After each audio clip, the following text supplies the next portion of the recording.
Hello. Oh no, I didn't put on a hat. I look like shit. Go get a hat. Go get a hat. I'm sorry. Hold, please.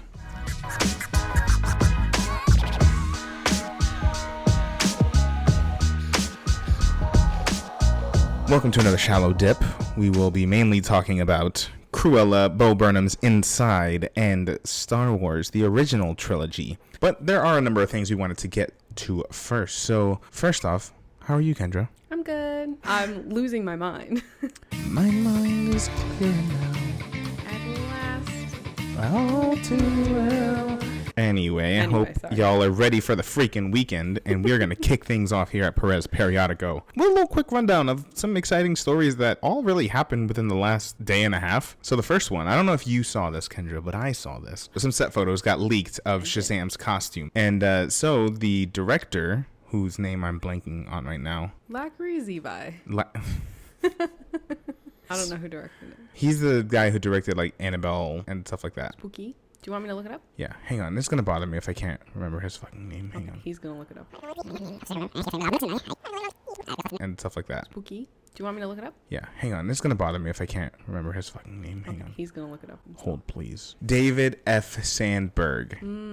Yes. He put out a clip of the new Shazam costume, and it doesn't look too different. But I don't know what I saw. I saw like a very dark video. And then at the end, Zachary Levi was like, why is it so dark in here? Couldn't see a goddamn thing. So I don't know. I guess I'm for it. There are some like those like set photos that are just like, they're set photos. I try not to look at those because I want to enjoy it how it's intended to be seen. But I think the main takeaway from it was it doesn't look as padded. That's not like a dig. That was just, I get what they were going for. It just doesn't look like he's in as big a muscle suit. The lightning is like smaller on his chest. So they kind of refined it. Yeah, They're exactly. Like, okay, he's been Shazam for a little while now. He can stop showboating as much. Well, I don't know about all that. Because at this point, he'll be what, like 17? Girl, I don't know. Anyway, it was like a short, it was a nothing clip. The movie won't come out until I think 2023, so. Oh, Jesus Christ. I like Shazam. Man, that's a good movie. That was a good movie. That's a good fucking movie. We should rewatch that soon. Yeah. Anyway, staying in the realm of costume teases, this came out today. Andy Muschietti, the director of the Flash movie, put out an image, and it was just of the Batman symbol, but the Batman symbol they used was from the 1989 movie, Michael Keaton's Batman. It was kind of teasing his costume. There was a little splash of blood on there, because at this point, this Batman is grizzled. Okay, I don't know anything about what's happening with anything. Michael Keaton is going to be in the Flash movie? Yeah. You didn't know that? As Batman? Yeah. An old Batman? Yes. Oh, okay. I don't know how much we will see him as Batman. We'll probably mostly see him as Bruce Wayne. Yeah, fair. But yeah, we're supposed to be seeing him and Ben Affleck's triumphant return as Batman and Bruce Wayne as well. I'm excited, but mostly intrigued for The Flash, just because they're taking a lot of notes from the Flashpoint storyline. So I know maybe they'll use this as a way to like sort of reset, course correct. I think it can be done, but they've been saying that for years. Yeah. Well, out of both Justice League movies, Flash was my favorite part of both of them. So. Yeah. You remuted. Yeah, I didn't want to make too much noise with my my drink. Fair. Anyway. But yeah, I thought that was a cool little addition. Yeah, it's a cool throwback. Yeah, I'm excited to see how much we'll actually see that. It'll be crazy to see what else they can maybe bring back from those movies. Yeah. Who are we waving to? One True Villain. Hey. Hey, what's up, One True Villain? What's the crack? There's a lot going on. I've never heard that phrase before. I've never heard that either. I love that. Hey, what's the crack? Hey, what's the fucking crack? It was announced that Issa Rae, the star and creator of HBO's Insecure, has been cast in the upcoming Spider-Verse sequel as Jessica Drew, aka Spider-Woman. I love this. Yeah, this is such a cool piece of news. There's not a lot of detail to go with it. Other than Shameik Moore and Haley Steinfeld, she's the only casting announcement to come out of this movie so far, which makes me excited because I'm assuming we'll get Oscar Isaac back as Spider-Man. I would fucking hope so. as Spider-Man 2099. But yeah, that makes me excited about like what other Spider people will see. Yeah. And I'm assuming Jessica Drew, like introducing her will set up the like Spider-Woman spinoff because they're doing like a Spider-Women spinoff of Spider-Verse. So this is a cool little piece of news. I love Issa Rae. Yeah, I've only seen Issa Rae in that one movie with Kumail Nanjiani. The Lovebirds? Yes. That's a great movie. Only thing I've ever seen. Or I think she used to make YouTube videos. Yeah. I might have seen those a long time ago, or one of them. But from that one movie, I was like, okay, I'm a fan. Yeah, she's hilarious. Fantastic. She's hilarious. Yeah. So yeah, I'm excited to see her. Yeah, and now that they're announcing, I'm hoping we hear more and more. It's going to be like the new Knives Out 2, except just even crazier. But yeah, so I think it's cool, and I think it's cool they're taking the character in a new direction. The creators seem to really know what they're doing, so I'm all for it. So we are going to hop into our main topics here. We said we might, and then we did. We saw Cruella. Yeah, so we streamed last Thursday? It was Wednesday or yeah, it was. And then we were like, oh, we should go see it because we both had the day off on Friday. Or you didn't work until later, and I had the day off. After we finished streaming, I was like, do you really want to go see it? We can buy tickets right now. Yeah. So for the first time since, what was it, October of 2019, we went and we saw a movie in the theaters. It was crazy. I mean, it was pretty wild going back. It was bizarre. It was bizarre being back. There were like maybe 5 other like pairs of people in the whole theater because we went on a Friday. We went to a matinee show. Yeah, it was like noon. But just like the smell, sitting in the seats, the big screen, like all of it, the social anxiety, it was all there. Oh, I'm sorry. But like it was just bizarre to be back in a place like that after everything and doing it safely, like feeling okay about it. Yeah, I didn't realize how much I missed it. Like I missed smelling the popcorn, and I missed seeing, like, I don't know, I just watching the trailers, hearing other people's reactions. Yeah. Because I mean, we watch movies enough at home, and of course I'm fucking busting a gut laughing here. Yeah, if you're ever in a movie theater with John, you will know, because he laughs so loudly. It's a laugh that theater performers appreciate because they can hear it, but he's laughing that loudly at a screen, and then everyone else around him has to just kind of be like, well, it's not like I'm fucking laughing at like dying. Well, okay, no, that'd be a separate issue. Yeah. But there were times in Cruella, because there were, again, like 10 people total, you would just be laughing away on your own. No one else is laughing. I paid the same amount for a fucking ticket that they did. I can have just as good a time. Karen. Don't call me a fucking Karen, because I want to enjoy myself at a movie I paid to see. But anyway, getting into the actual movie. You know what? It was a hell of a good time. Yeah, I did not have high hopes for it. I am not a huge fan of this Disney trend of making live action remakes of their stuff. Yeah. With these kind of like villain ones, at least we're getting a different story. We're getting like a different side, or the beginning of something. So there's that. But I still didn't have like high hopes that it was going to be good. But it was super, super entertaining. Yeah. And the Emmas were both fantastic in it. I mean, everyone could assume that Emma Stone and Emma Thompson are going to be amazing because they're always amazing in everything that they do. Yeah. But yeah, I was pleasantly surprised by how much I enjoyed it. I will say, I think it went on a little too long. It was a little long. But like the stuff that stands out besides the Emma's performances were the costumes and the soundtrack. Yes. And the hair and makeup. I lumped that in with costumes, but I didn't say it out loud. I said it in here. Hair, makeup, and costumes, and then the soundtrack. Yeah. Those are my favorite parts. To kind of bounce off of what you said, I don't have a strong connection to 101 Dalmatians, like as a franchise, like the animated. I remember enjoying the live action ones when I was a kid, because, you know, puppies are cute, and puppies are very cute. You know, even then you can recognize Glenn Close's genius. But I didn't really have a strong connection to it. So when this movie was announced, I was like, okay, like, I don't get it, but whatever. But then the more and more I saw of it, I was like, it looks cool. And I really, really love the aesthetic of the movie. Yeah. Everything kind of feels kind of cold until it's like punk rock. And then this movie just kind of blooms in this weird, fantastic way. It was a little long. I feel like there was a couple of points where we probably could have wrapped it up. Or reined it in. Yeah. But that said, it didn't quell my enjoyment of it at all. Like, I had a hell of a good time watching it. The costumes and the hair and makeup was just... It was phenomenal. Oh my God. Yeah. It was fantastic. Everything was just gorgeous to look at in the movie.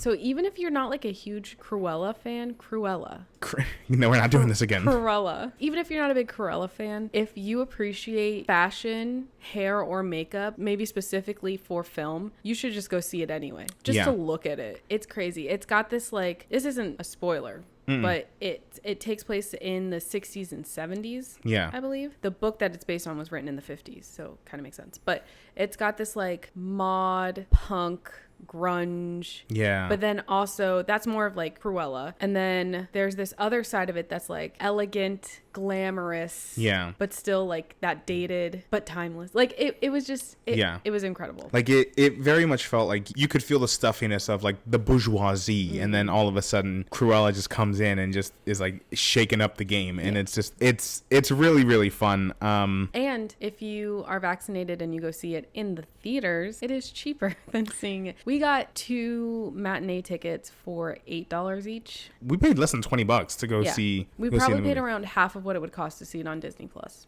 Yeah, and because we were fully vaccinated, I mean, we were still distant from everyone else. Oh yeah. But we popped off our masks. Yeah, that was the weirdest part. Yeah, and just enjoyed a movie. It's like in the olden days. Yeah. But yeah, I thoroughly enjoyed Cruella. I would definitely recommend go checking it out. That said, some news came out today that I guess enough people saw it and enough people enjoyed it. Disney just announced that they are doing a Cruella sequel. I'm a little surprised by that one. I'm also a little surprised, but my gut reaction when I first saw that was like, you know, if they had the right story and the same cast, I would see it again. I would go see it. Yeah, I agree. I don't know if I would see it if Emma Stone wasn't in it. I mean, I would be a little sad because I'm assuming... Don't be giving out spoilers. But I want to.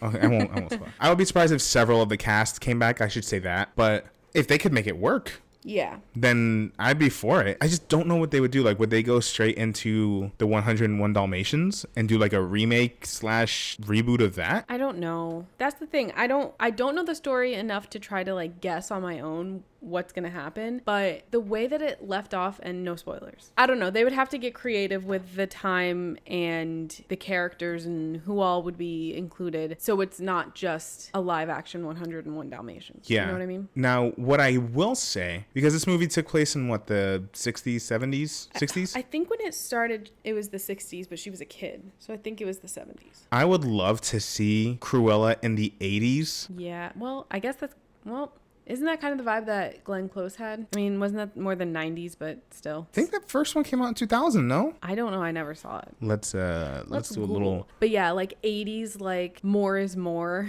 mentality. Yeah, like I would love to see her... thrive. Oh, so the first one... So 101 Dalmatians came out in 96. Hey, see, I was 1 year old. 1 year. 1 year old. Yeah, I don't know. I'd like to see like the 80s fashion. Yeah. And how Cruella responds to that, because there's some buck wild shit. There's buck wild shit, and like no offense if you love 80s fashion, but it is very hard to make a lot of 80s fashion look glamorous. Yeah. And like chic and high fashion, because it all, not all. Some of it was great. A lot of it was very, very bad and ugly. The way this movie, throughout the entirety of it, they focus a lot on the fashion world of things. Mm-hmm. I think if they stayed within the fashion realm of Cruella, I think there's a lot of fun to be had. Agreed. And I think that would kind of give them a way out of doing the Dalmatian story, because there was enough nods to it in the movie. So like we know, but yeah, I think put her in a time period where there's a lot of crazy fashion and kind of stay in that fashion designer Devil Wears Prada-esque styling. I think there's a lot of fun we could have in the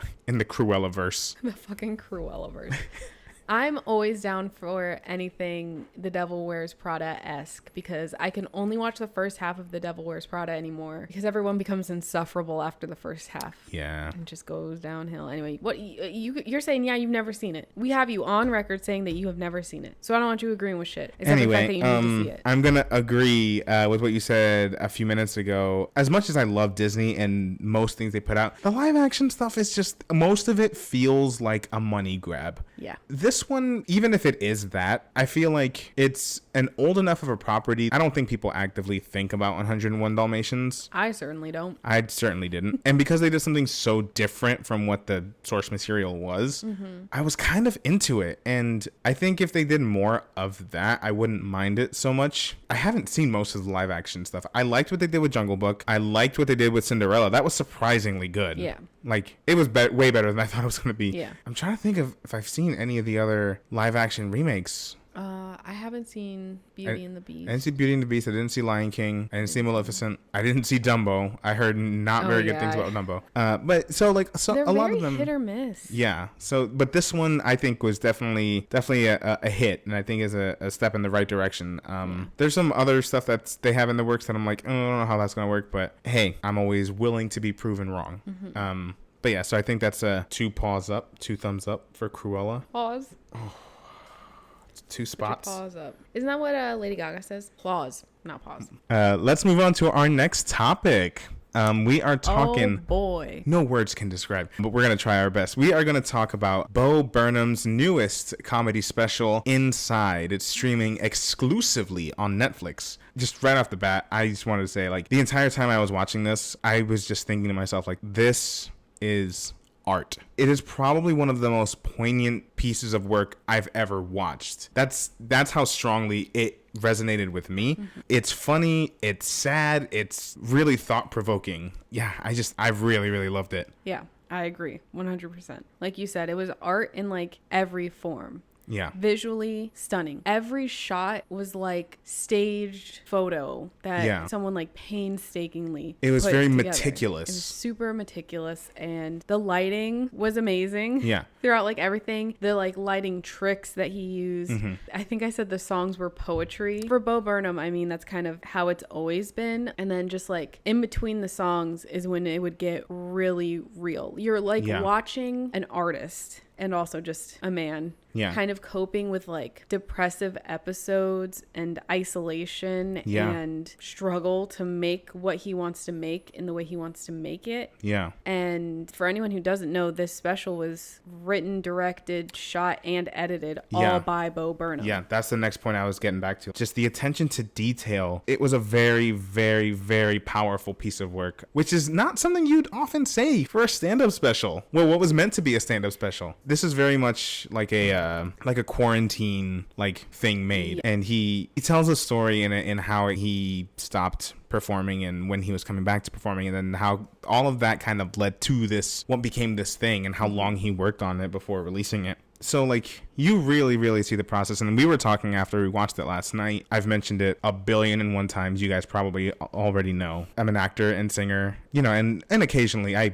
guess I could say I'm a writer too. Like I've written. You know, I'm something of a writer myself. Even if it's not, I'm not writing like a scene. Even if I'm writing for this, like for Perez Periódico, like there will be those times where I'm like, I just don't know what to write. I don't know what to say. I don't know how to say it. I think that's why it hit me so hard, was because just kind of relating to the process. Like as an actor, even though you have the words in front of you and you're memorizing them, like to bring those words to life, to make them your own and to like make them true to who you are, but also true to the work, it can be tricky. Because you think you know what you want to do, but you're not sure how to convey this very, very specific, minute feeling. That's a process, and it can be frustrating. So to kind of see another artist process just so raw, it was very, very powerful. All that said, you know, kind of moving from the heavier stuff, like this was really fucking funny too. Yeah, like I said, the songs are mostly where the comedy is. If you've heard of Bo Burnham, if you've seen any of his prior work, that's kind of his thing. It's like musical comedy, and it always, since the beginning, has had like, oh, ha ha ha, it's all light and funny, and then like, oh, this like very, very real like social issue that's plaguing our world, but making light of it. Okay, back to the like nonsense poop jokes or whatever. That's how it's always been. So to see it like undercut by something that's so like raw and emotional and relatable and just sad at times, that's the part of it that was new. That's the part that we as the audience typically don't get to see. So I can only ever really equate it to like doing a show, like putting on a show in a theater. There is definitely a polished final product that the audience will see, and you've seen me come home from enough rehearsals to know when like, fuck, I've been very frustrated about this fucking thing and these fucking people and da da da da. But then you see the show and it's like, hopefully more often than not, you're like, oh my god, you wouldn't have known. I wouldn't have known that you hate everyone on stage. Yeah, well, I don't. That was one time. I want to get back to the songs for a second, though. Okay. Like, as a musical theater guy, all I could think is, like, when I saw my first Bo Burnham special, it took me a little while to get it.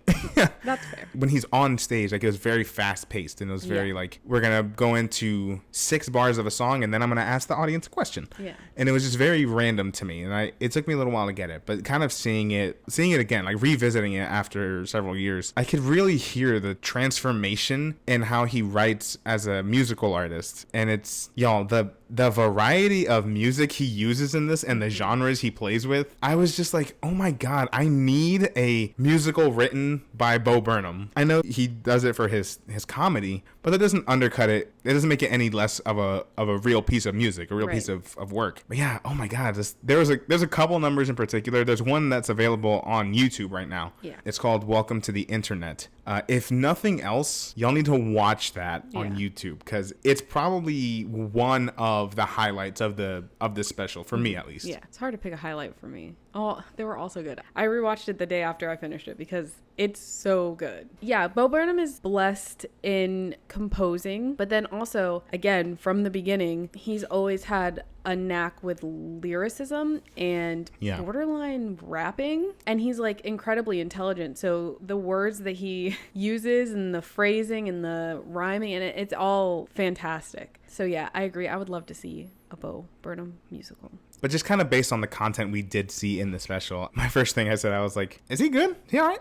He seems to be all right. While we were watching it, I was like, I don't think he's okay. But I think that was also sort of the point that he was trying to portray to us. Yeah. Hopefully he's okay now. I genuinely hope that he is happy with this. I know it sounds weird, like we're talking like we know him. We don't know him or anything like that. But like, I do genuinely hope he's happy, and I hope whoever watches it is as touched by it as we were. Yeah, comes away thinking of stuff. Yeah. I mean, obviously, if our glowing words weren't enough to suggest watching the special, I'm telling y'all, like, take the hour and a half. It's so worth it. It's 100% worth it. If you're trying to watch it like no bummers, then skip through to all the songs at least, because they're so good. The bummers are necessary. Yeah, I think they're a necessary part of the story. Even some of the bummers are kind of funny. Like, at least, I mean, they're not funny, but they're humorous. Yeah. As someone who is, like, before this was, like, aware of Bo Burnham and, like, didn't dislike him. Yeah. Voice crack. Was more just, like, the most casual of fans. Yeah. The fact that it hit me in the ways that it did, I was genuinely surprised. I don't know what I was expecting. It wasn't really, I didn't know anything about it. From what we've seen of him in the past. Like, in some ways it's the same. It's something I could see him performing, like, certain songs on stage in a special. But a lot of it was like watching a different person. Yeah. And I told Kendra, actually just before the stream, Inside probably takes the cake for my favorite quarantine special, just because we've had a billion of them and didn't really care for any of them except for Mythic Quest. Mythic Quest, I think, had the best one and made it make sense within their canon. But not that it's like, I mean, I still enjoy the hell out of it. It's not like a real competition, but just in terms of like how you can make something in the midst of the pandemic, yeah, I definitely think this was just the best thing that I've seen come out of this horrid time we've lived in. But yeah, so definitely go check out Bo Burnham's Inside. It's on Netflix. I don't think you will regret it. Me neither. All right. Well, that said, we're getting to our final topic of the night. This is the big one, y'all. The big one. If y'all remember on our last stream, we talked briefly about how Kendra has never seen most of the Star Wars movies. She saw the original and she saw Rogue One, I think. So, over the weekend, Kendra and I checked out the original trilogy. Yeah. Yeah, and so we just wanted to kind of touch base. There's 3 sets of trilogies in Star Wars, so we're going to go ahead and check them all out now, because now we gotta. Yeah, now we gotta. But we figured we'd check in after each set. We checked out A New Hope, Empire Strikes Back, Return of the Jedi. Yes. What'd you think? Those are their titles, and I remembered every title. I really, really enjoyed them. I think out of all of them, my favorite is Episode 5. Empire Strikes Back? Empire Strikes Back, yes, I knew that. The first time that I saw A New Hope was during an RA event when I was very ill. So I don't remember a lot of it. And now going back and watching it, it was basically like watching it for the first time again. Right. I cannot believe, well, I can because it was really good, but I can't believe that it just started. It was just like, we're here. We'll hop in, like we're going. Jumping right in. Read these 3 paragraphs. That's all the context you're going to get. And we got to go.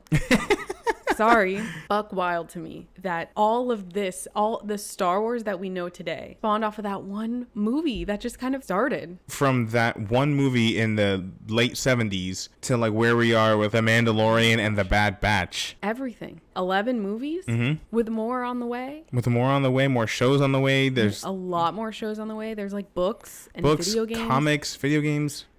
It's insane. But yeah, super, super enjoyable. I have this issue where I don't like to watch stuff that's old, or I deem old, stuff that was like made before 1997. It's like, that's fucking old and it looks old. And I mean, granted, it does look old, but I think Star Wars kind of did it the right way, where looking like it was filmed in the 70s kind of became the Star Wars aesthetic. And because a lot of the elements in the first cluster were practical effects and puppetry and all that stuff, because it was that, and that kind of hasn't changed a lot over the years, as long as you stick with that, kind of like how The Mandalorian fused old and new technology in a way that maintained the look of the old. I think Star Wars is kind of exempt from my rule only because looking old and shitty, that's just Star Wars, baby. How dare you? No, I see what you're saying though.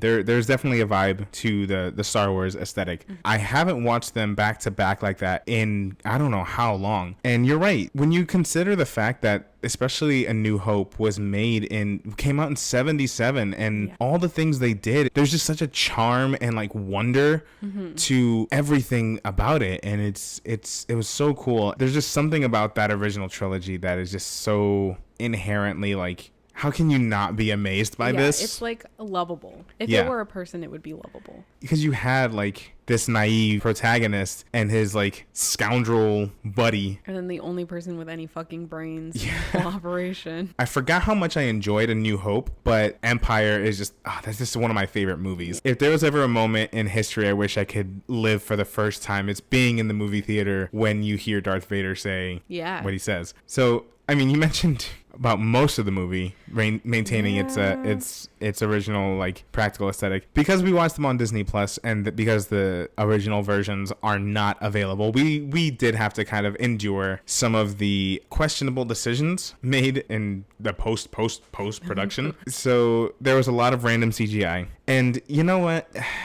it would have been fine. But like, if you're gonna keep doing that, can you go back in one more time and like touch them up to make the lighting better? Because that's the thing, is everything that's CGI, you can tell is CGI. I will say not everything. There are very, very few times where I really couldn't tell. I was looking at it, something flying or whatever, and being like, is this like 80s stop motion that just like looks really good because I'm far away from it, or is this CG? I couldn't tell. Those were extremely rare. 99% of the time you see a very obviously CG fucking dinosaur or whatever animal. The big culprits for me, I mean, there were some that were just like kind of gratuitous and cheesy, just like things walking in the background, and like, why is it so much brighter than everything else? It's brighter, and then they make noise, like it draws your attention to it. So I think the big culprits for me, there's three. The re-added Jabba scene in A New Hope.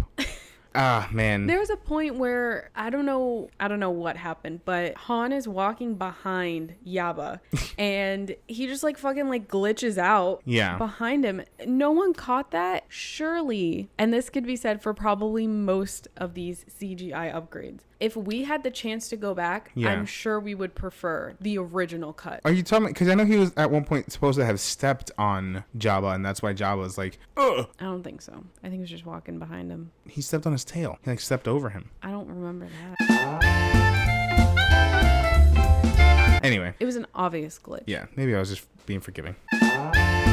But the other ones are, for me, they were both in Return. There's that weird little concert thing they have in Jabba's palace, and it's like, this is weird. And then the very, very obvious CG of the celebrations after the Empire's defeated. Yeah, I kind of understand if those weren't there before, why they would want to add them. Yeah, like the whole galaxy is celebrating. I get that. The thing is that it was just like such a stark difference of like, we're on location for this celebration, but the rest of this is just, it's so very clearly CG. And like, I get it. I do get it. It's not a criticism on like the creative creative decision behind it. Oh, and we didn't even talk. The two things that they continued to add more and more layers to was Obi-Wan just screaming at the Tusken Raiders and that weird howl thing he does. Oh, yeah. And then they added like a weird, like non-subtitled fucking slur or something that Greedo says before he supposedly shoots at Han first. Yeah. I'm surprised you didn't even mention the fact that at the end of the very last movie, they put... Oh, fuck. I forgot. I blocked it. Hayden Christensen. Oh my god, I said Hans Christian Andersen. That's a different fucking guy. They brought him back. Hayden Christensen. Yeah, that was dumb. Because, like, okay, from cultural osmosis, I know who that is. I know that he's Anakin. Yeah. How would Luke know who the fuck that is? Yeah. He could feel it. Oh, that's his dad. He feels it. What? We didn't see that. We didn't see that person at all. That's a whole new fucking dude. I don't know him. It'd be different if we saw, like, fucking Ewan McGregor as Obi-Wan.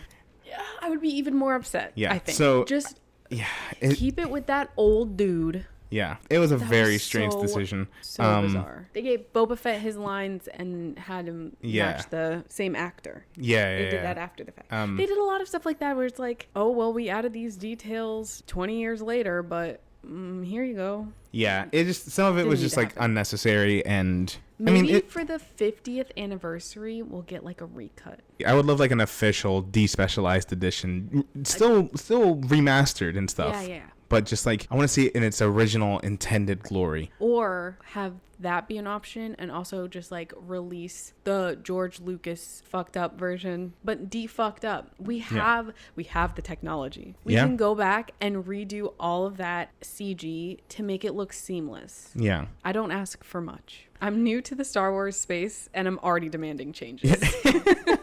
But yeah, it was cool revisiting the original trilogy just because like... It was cool revisiting it for the first time. And that's our first edition of Revisited for the first time. Yeah, I liked it and I'm very, very excited. I'm excited to see the prequels. I think overall they'll be fun. Yeah, I think so too. I'm not like a Star Wars purist, obviously, because I'm just getting around to watching them. Yeah. But I'm excited to watch those, mainly so I can get them out of the way so I can watch the newest 3. Yeah. I'm trying to think of anything else from the OG trilogy. It's cool. It's cool seeing Darth Vader. Just like, I feel like he's like one of the most iconic movie villains. I don't know. I mean, no, yes, you're like 100% correct. But also, he was kind of like a little bitch in the third one. Well, he was kind of like, oh, Papa told me to kill you. No, Papa told me to do this. We'll get around to that. I don't know. There's just something about him. Like, you see that kind of stuff now, and you would be like, I feel like a kid might see it and be like, this all looks goofy. But like, he doesn't even fight. He doesn't even have a gun. I don't know. He's fucking menacing. Just that, especially that voice. Shout out to James. It was so fucking cool. I know there was a couple questions in there like, wait, the Force can do this? Oh, yeah. They just kind of kept adding stuff. They jump real high. All of a sudden, I'm like, what the fuck? Oh, yeah. I didn't know they could do that. You fell in love with a particular droid. You want to talk about that? R2-D2 is so cute. Oh, fucking C-3PO. I forgot how funny he was in the original trilogy. Funny. Especially in Return. When the fucking Ewoks started bowing down to him, Kendra just looked at me and went, oh my God. I was like, oh, they're really going to do this, huh? Yeah, he was their Dennis Reynolds. Their golden god. Their golden god. The golden god! I am untethered and my rage knows no bounds! No, R2-D2 definitely stole the show. Favorite part of all 3 movies. Yeah. I love him so much. He's so cute. And when you do a scream, I mean, sometimes it's like, he's hurt. How is he not broken? Yeah. But his scream is really, really cute. Or when he like shakes when he's excited. Stop. Yeah. I remember we were just laughing when he got fucking eaten by that thing and it just spit him out. He's like, fucking shooting out. Or when the Ewoks were fucking with him and he finally got down and he started fighting them. Tasing people.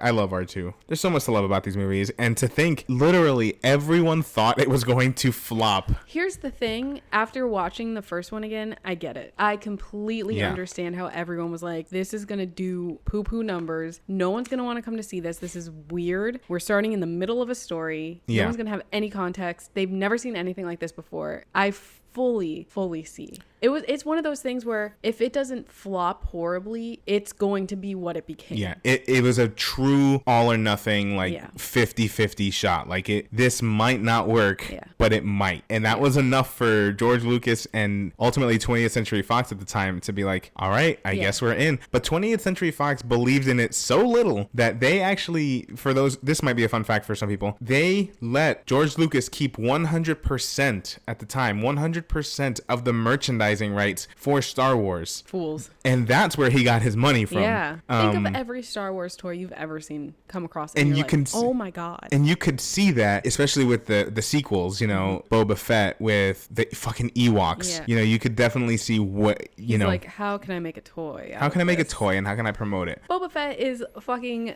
well, not including The Mandalorian. Pretend that doesn't exist, that whole series. Boba Fett has been hyped up for years and years and years, and I finally watched these movies. He says 3 things and then falls in a fucking pit. And he fucking dies because a blind Han accidentally hit him. Yeah, so, but that's what makes me grateful for The Mandalorian is because they made up for it. Yes. Because, Boba Fett's fucking badass. I'm so excited to see Book of Boba Fett. Especially now after I have a little bit more... Not even... You know what? No, I don't have any more context. He was there for 3 scenes and then got swallowed up. No spoilies. You will get a little more context. We're going back in time? When we go back in time. When we go back in time in the prequels. You'll get a little more context. Oh, in the prequels. I forgot that we are going back in time in the prequels. But yeah, I love these movies. I forgot how much I actually really love them as movies just because we've been so wrapped up in watching the shows recently. Yeah. And don't get me wrong, love those too. Especially that original trilogy. There's just something so... There's magic in that. Yeah, truly. It was fun watching them. I'm excited to watch the rest of them. The good, the bad, and the ugly of Star Wars. Because ultimately, I'm not one of those Star Wars fans that just shits on everything that doesn't have Luke Skywalker in it or doesn't have quote unquote my Luke Skywalker in it. You take it for what it is, and if you like it, great. If you don't, that's cool too. But there's a whole generation of kids out there who grew up on the prequels and that those movies mean something to them. You take it for what it is, and ultimately it's all encompassing and it all makes Star Wars what it is today. Yeah. It's a fandom that I think I spent so much time focusing on like the negativity that's very real. If you're a fan of Star Wars and you happen to stumble across this video, please don't ever take it out on any of the actors or filmmakers or anything like that. They are just doing their jobs. No one's ever trying to make a bad anything. Oh, it's just a little PSA. Just a little PSA for you in the middle of this stream, in the middle of this video. Can you imagine like the next time we go to like Galaxy's Edge after watching all these movies? I'm so excited. Yeah, to like finally understand and like have, I don't know, there's one part in Rise of the Resistance, now we're talking Disney parks, baby, but there's this one part of Rise of the Resistance where you are verbally berated by people playing like Imperial people, I don't know, and they're like, tell us about this, and every time I'm just standing there like, I don't know where I am, I don't know who you are, like I barely know who you work for, I don't have any context, please can we talk about The Mandalorian? It's all I know, please. So it'll be nice to like, I'm gonna come up with the sickest rebuttals. Right. They're gonna be like, where's this? And I'm gonna be like, this planet. I'm gonna be like, oh, didn't this happen to your leader or whatever? Like, and listen, I'll put in facts. My dad was on Alderaan. So that said, I'm excited to check out the park again because we'll be fresh with our new newfound, newly realized Star Wars knowledge. But yeah, so yeah, I thoroughly enjoyed it, and we will let you guys know when we watch the prequels and then the sequels and then the spin-offs. If my fucking tune changes after the prequels, don't be surprised. No one hates Star Wars more than the Star Wars fan. You know what? That's part of a fandom, is hating part of it. Like, you can't be like a Glee fan without hating full seasons. You can't be a Doctor Who fan without hating certain doctors or certain companions, you know? Yeah. That's part of it. And you get to hate them with people who also hate them. Well, you all love the same thing. Anyway, that's just fandom. Yeah, let's I don't know. Let's kind of stray from a lot of the toxic norms. No, that's not toxic as long as you're not being rude to anybody. But having like a shared hatred. You know what's interesting about Star Wars though, in particular with the fandom, is that like for a long time, people hated the prequels. People just shit on them, probably more than they should have. And now, like the celebration that came about when they announced the Obi-Wan series with Ewan McGregor and Hayden Christensen. Like Ewan McGregor, I get. Hayden Christensen he kind of had a rough time because, you know, people wanted to just hate just to hate. So the fact that he got such a warm reception on coming back, I was genuinely surprised about. I mean, in a good way. Yeah. You know, I was happy for him, but it's just like how much time has to pass before something you hate becomes nostalgic. And you romanticize it or think maybe it wasn't that bad. And I feel like that happens with Star Wars a lot. Yeah. I'm wondering, like, in how many years, like, how are people going to react to this certain thing or this certain thing? Yeah, exactly. That I feel like that's happening sooner than we think. I wouldn't be surprised if they sneak that cast into the Lando series. I mean, that would make sense. For part of it, at least for like an episode or two, and then see about a movie after that. That's what I kind of predict. Is there any casting news to Lando? I assume Billy D. Williams will show up or at least be heard at some point. Aww. He was in the Lego Holiday Special. Oh. He voiced Lando there. Kelly Marie Tran was in that too, in the Lego Holiday Special. She fucking better be. I haven't even gotten that far, and I'm already pissed. Star Wars doesn't deserve. No, you know what? Star Wars fans don't deserve Kelly Marie Tran. Yeah, and Kelly Marie Tran doesn't deserve the hate. What Star Wars fans because she's amazing and I love her. Agreed. I think that's it. Did you have anything else you wanted to say, Adam? Bitches and hoes don't exist because the hoes know Bo's a feminist. Just more Bo Burnham.